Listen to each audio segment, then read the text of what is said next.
Welcome back, everybody, to the ninth edition of The Stove. I'm your host, David, and this is my co host, Jacob.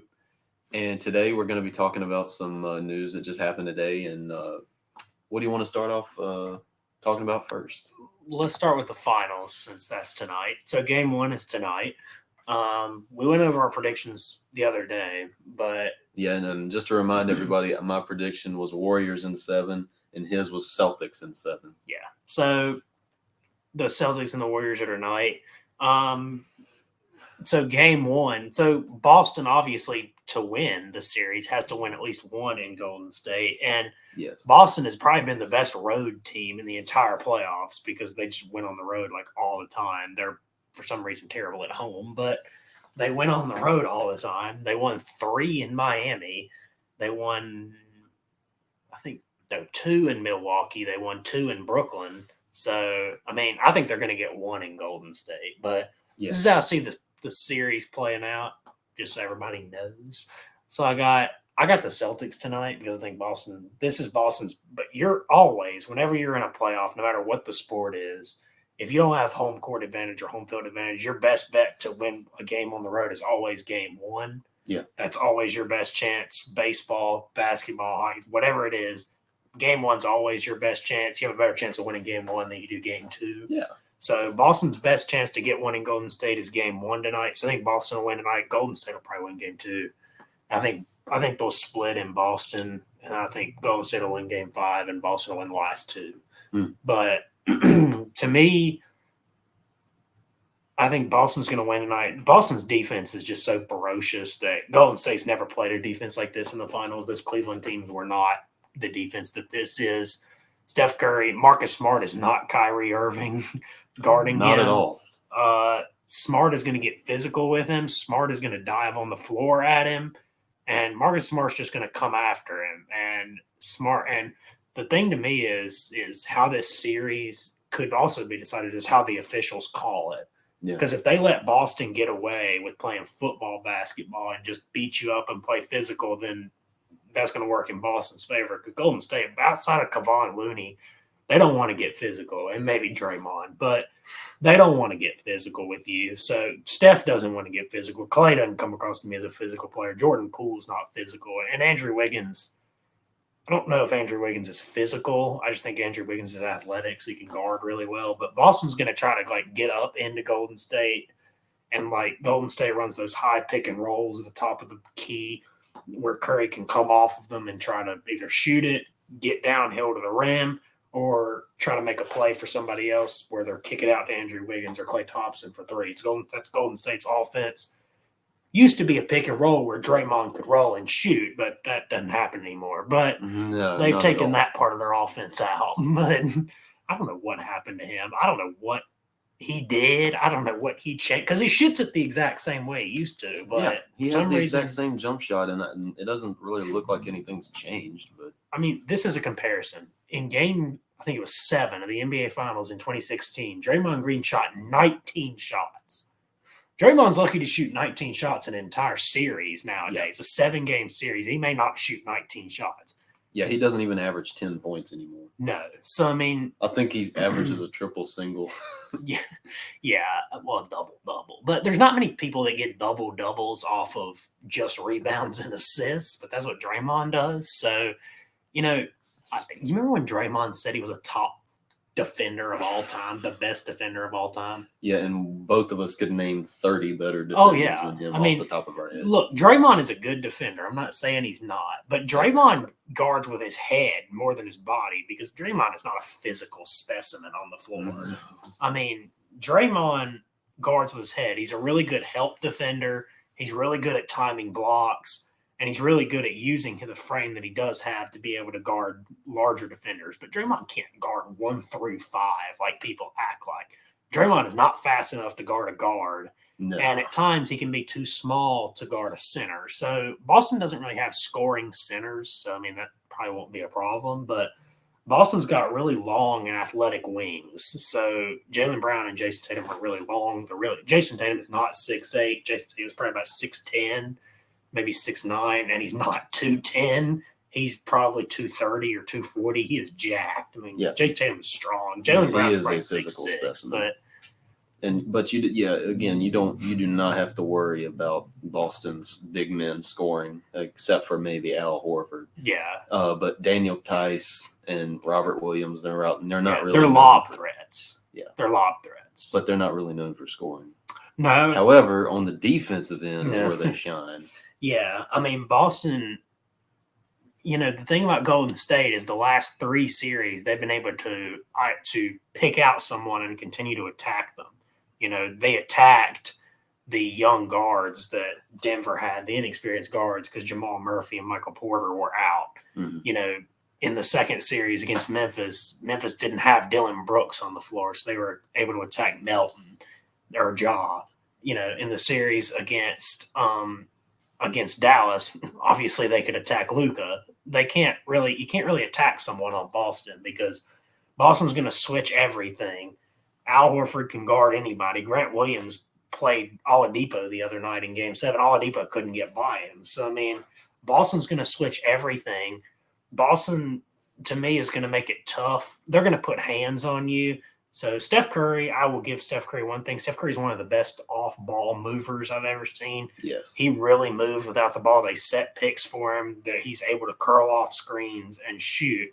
So Boston's going to switch everything, which makes it a little more difficult to pin and curl off those screens. It's like a screen and curl offense where they just screen and curl.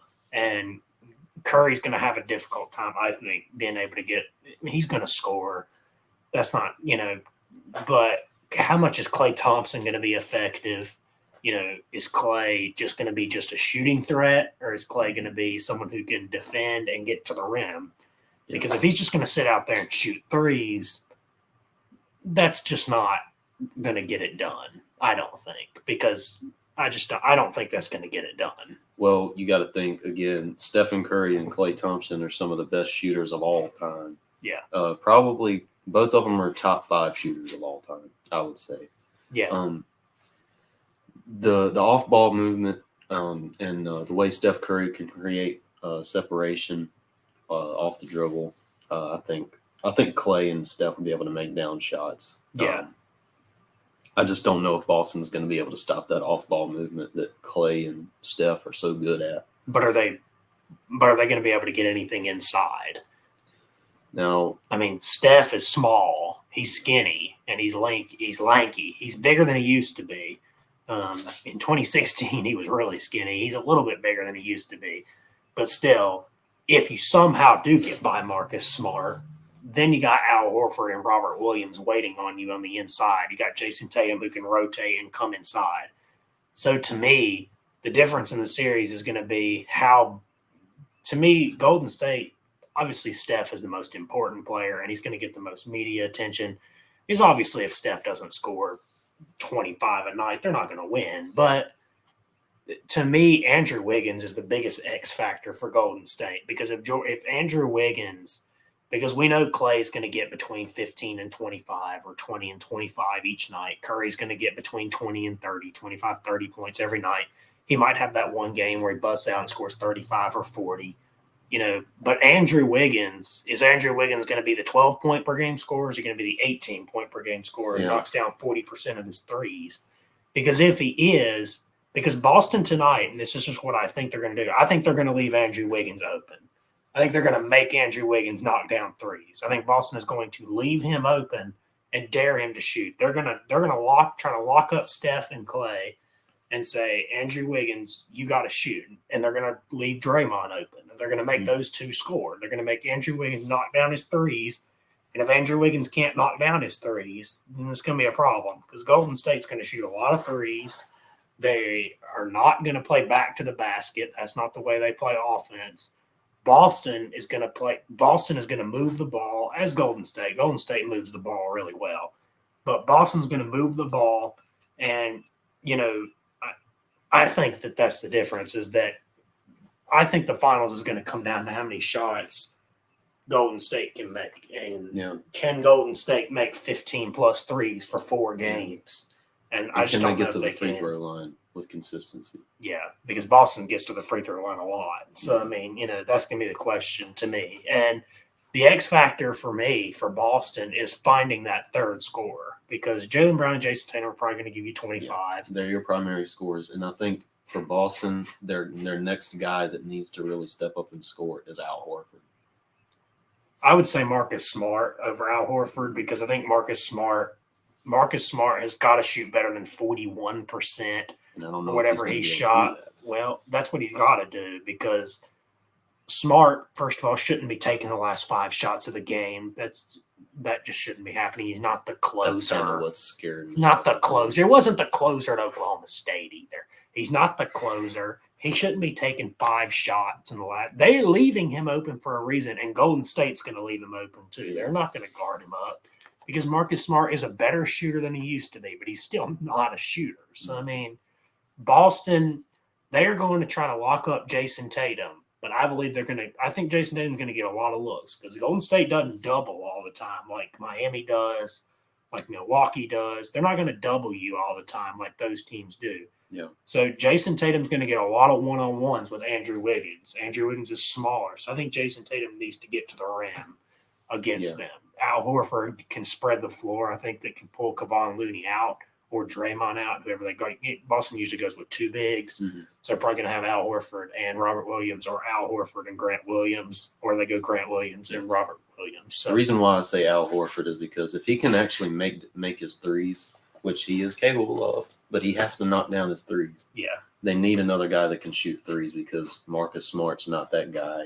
Yeah. And Jaylen Brown and Jason Tatum, obviously they're that guy, but they don't really have another guy other than those two and maybe Al Horford that can really knock down threes with consistency. I think Grant Williams. Well, he comes off the bench. I'm talking about starters. Grant Williams started a good bit. I don't know if Grant Williams is going to start tonight, but he's also started because Robert Williams has been hurt a lot. But if Grant Williams gets 25 to 30 minutes a night, and if Grant Williams, he hit 7 threes against Milwaukee in Game 7. That was incredible.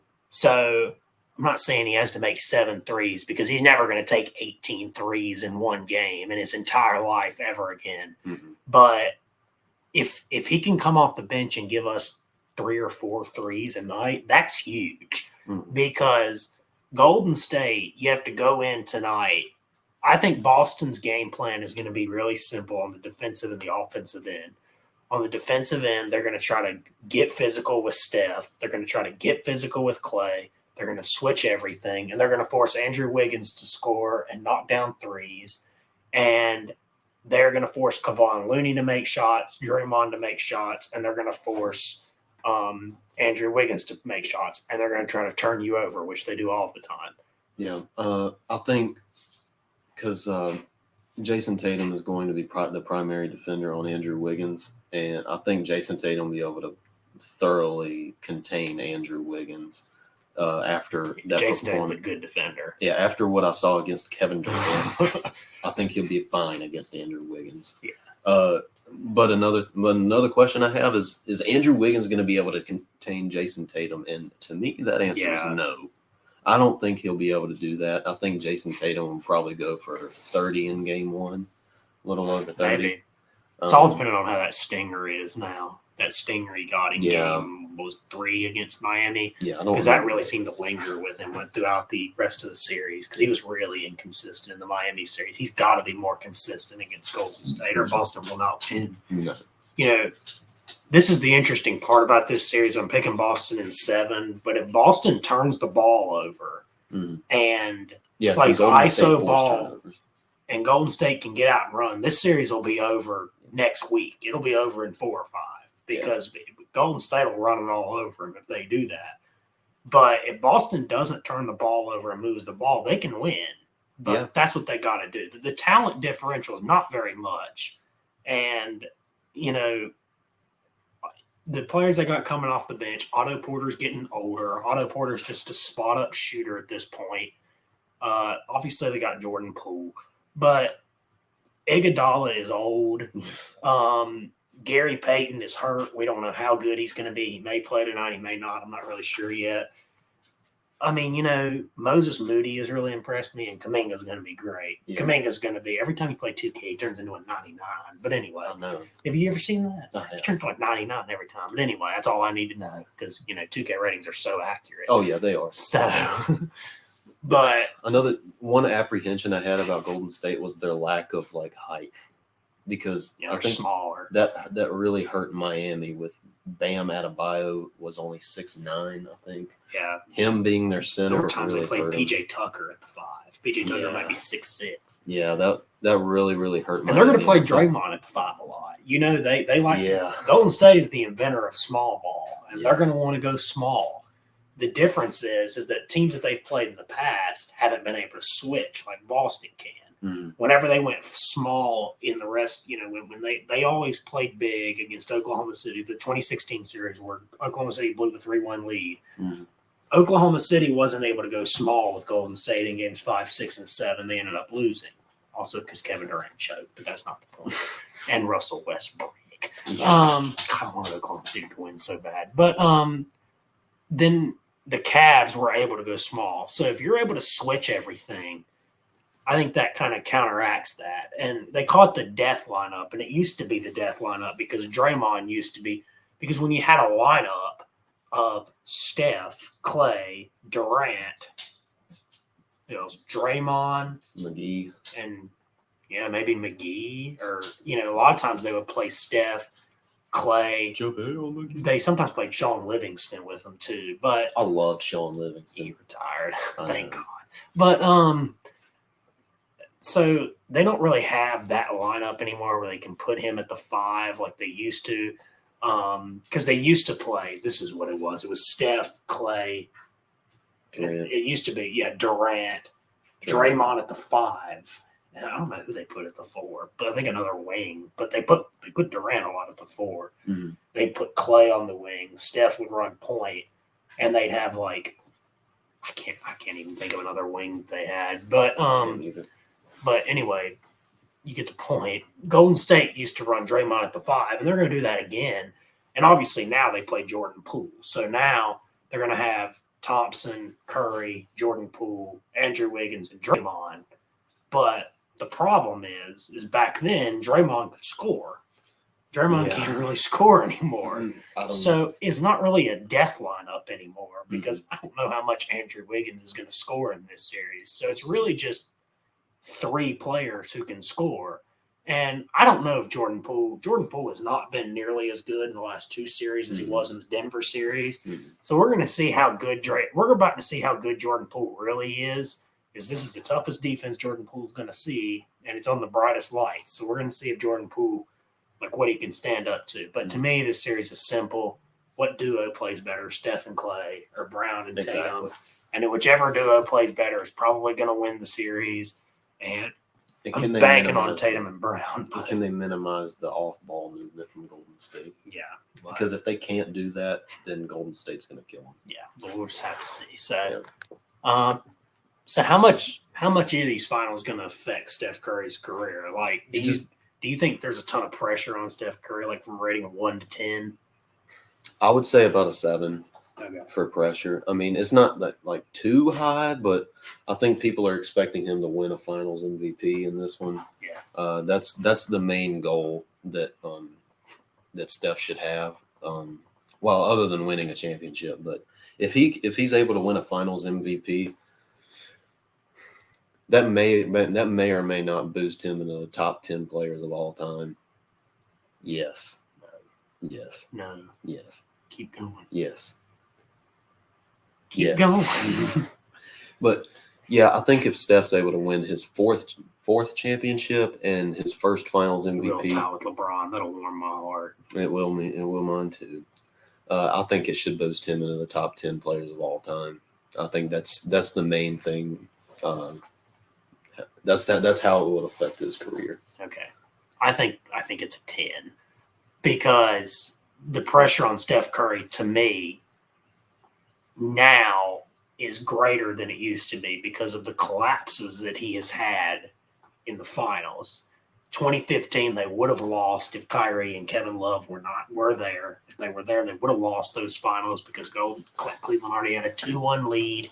LeBron had historically great 3 games against Golden State, and they would have lost that series if Kevin Love and Kyrie would have played. LeBron decided to stop playing. What's new? And then Cleveland ended up losing. Skip. and Cleveland ended up losing in 6. The series, and then in 2016, we know what happened. Kyrie and Love are back. They're playing. Steph has a 3-1 lead. 2 of them in San Francisco, in Oakland at the time. 2 of them in Oakland, and you fall short 3 times. 3 opportunities to close out in Cleveland. That was bad. And it was bad. He was 1 for 6 from the field in the finals with I think 1 for 5 from 3. The last 3 games, he had 7 assists to 12 turnovers. 12 turnovers, and you only had 7 assists through 3 games. That's awful. That's your point guard. Through 3 games? Yeah, games 5, 6, 7, he had 7 assists and 12 turnovers. That's your point guard. I didn't know that. In 2019, he missed the game-winning shot against Toronto in Game 6, and you just got to make that shot. That's just a shot you got to make, and he missed it. Obviously, in 2017, 2018, he had Kevin Durant, so that's different. He was not really the second option, but still, to me, the pressure's at a 10 because this is his team now. This team is his team more than any of the other teams are because Clay's not what he used to be. There's no Kevin Durant. So, this is his team. So, to me, if he is a top 10 player, like I hear everybody say, and how I hear everybody say he's better than LeBron now. I'm not saying that he's better than LeBron, and I'm not saying that he is a top 10 player. You said if he wins, then he will be a top 10 player. I'm not saying he is right now. Okay, well, then I need to see him averaging what a top 10 player would average, which I would consider leading your team to winning a title.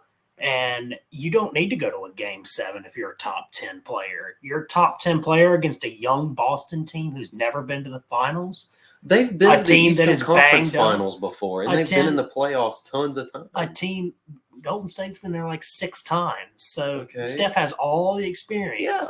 So, and he's a top 10 player from what I hear now. Mm-hmm. So, I expect Steph Curry to put up top 10 numbers. Okay. Which means he needs to guard like a top 10 player and defend like a top 10 player. We'll see how that goes over. Luckily, he's guarding Marcus Smart. Exactly. Number 2. So you can't really judge him. Number 2, I need to see Steph being averaging 28, 29, 30 points a game. This is his career. He's averaged 28 points a game in his career, 27, 28 points. He averaged 30 points a game in his career in 2016. That season, he averaged 30 points a game. Insane. That's what I need to see. Okay. I don't need to see him scoring 32% of his threes. He's the best shooter of all time. He should be well over 40%. He should be over 50% from the field. He should be 90% from the free throw line. If he's a top 10 player, that's what he should be. He should be averaging 7 assists. That's what the top 10 players do. That's what Magic did. That's what all these players did. So that's what he needs to do if he's a top 10 player and they need to win the finals. So we'll see. He might do it and he might not. And he's got to win Finals MVP. There's no way you're a top 10 player and you don't win Finals MVP. Who else on this team? And to me, if Golden State wins the Finals, he's going to be the MVP. There's just nobody else on this team who's going to be the MVP. Clay's not going to be the MVP. Clay is not what he used to be. He's still good. He's shooting like 29% from 3 in the playoffs or something like that. Still, he had a couple of good Game 6s. Well, Marcus Smart had like 3 good games too. So, it happens. And Clay can't guard anything anymore. All right. Key matchups to watch. A fiery segment. Key matchups to watch. Stephen Curry and Marcus Smart. I think that's what the matchup everybody wants to see. Yes. Part of it is the injury that Marcus Smart caused Steph about 2 months ago. Not dirty.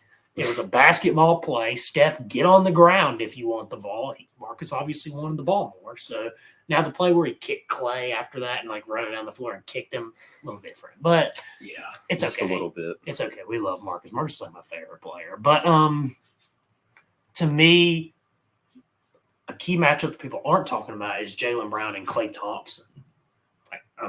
That's a pretty big matchup. Obviously, Jason Tatum and Andrew Wiggins is a pretty good matchup. But I think the best matchup is clearly Marcus Smart and Steph Curry. Mm-hmm. And then I think Jaylen Brown and Klay Thompson is going to be a really good matchup too. I think Jaylen Brown at this point in his career is probably a better defender than Klay is. And I'd say Jaylen Brown's probably a better scorer at this point. Boston's got 2 of the 3 top players in this series, and Steph's number 1 still. I'd say that Tatum's number 2, And Brown's Brown. number 3, and Clay's probably 4. Yeah. But we're about to see. Yeah, It's going to be interesting. It's going to be fun. it will. No matter what happens, it's going to be an entertaining series. I mean, I think this is so. about as much of a coin flip to me. It's a as- pick'em series. But all right. Let's transition into some NFL news. We hadn't talked about the NFL in a little while, but some longtime NFL vets have retired, and one of my favorite players of all time has retired. Ryan Fitzmagic has retired. A guy that played for about every single NFL team. Recently just played with the Washington football team, now the Washington Commanders. One of the best beards I've ever seen in my life. It's really sad to see him go because I absolutely loved Fitzmagic. Yeah. Obviously, he had that hip injury last year Yeah. that probably pretty much ended his career. He may have retired anyway. I don't know. But yeah. It's really sad to see him go. Yeah, it is. And another guy that retired was a longtime running back and top 5 running back of all time. Hall of Famer. Hall of Famer, first ballot Hall You of think Famer. Fitzmagic will be a Hall of Famer? He better be, just for that beard alone. Yeah, I'll get it. But Frank Gore retired, the running back. I think he's number 2 all time in rushing yards, I believe. But yeah, first ballot Hall of Famer, was just an absolute tank in his prime. Just another great, like, first ballot Hall of Famer. Yeah. You have anything you want to say about those two? I don't think so. I Any love special- Frank Gore. Any special memories about either one? I don't watch enough football to know, but Well, I'll give you I my love favorite. Frank Gore. I do too. My favorite Fitzmagic moment was when he had that press conference when he had the Already know where this Deshaun is Jackson's going. tracksuit. He had the chest hair showing. He had the gold chains on, the And sunglasses, beard. and the beard. Oh, that was amazing. That was my favorite Fitzmagic moment. He looked so friggin' good. I mean, pause. Resume. It's magic. A moment of silence. All right, let's do final takes. Yeah, I'll let you start. Johnny Depp won. Oh yeah, we didn't talk about this. We got to talk about this real quick. Amber Heard can go suck it. She lost. She has Jack Sparrow will not be denied. no, he won't. He never loses. She will. She will remember this day as the day that they almost caught Captain Jack Sparrow. Yeah, I saw that. That was amazing. But yeah, she can go shit on another bed. But excuse my language. But yeah, I never cuss. it's okay. I never cuss. No, never. He never cusses. Yeah. Absolutely never. But yeah, $10 million is being awarded to Johnny Depp. Johnny Depp wins. You know, So Amber Heard. happy. Amber Heard sucks to suck. Yeah. Anything you want to say? Shout out to Cherville Baseball. That's where my papa played in high school. They're in the state title this weekend. Make sure you watch the College World Series coming up. Yes. And enjoy the finals. Enjoy the finals because it's going to be really, really entertaining. And we It will will. see you all Probably Tuesday, Maybe. maybe, hopefully.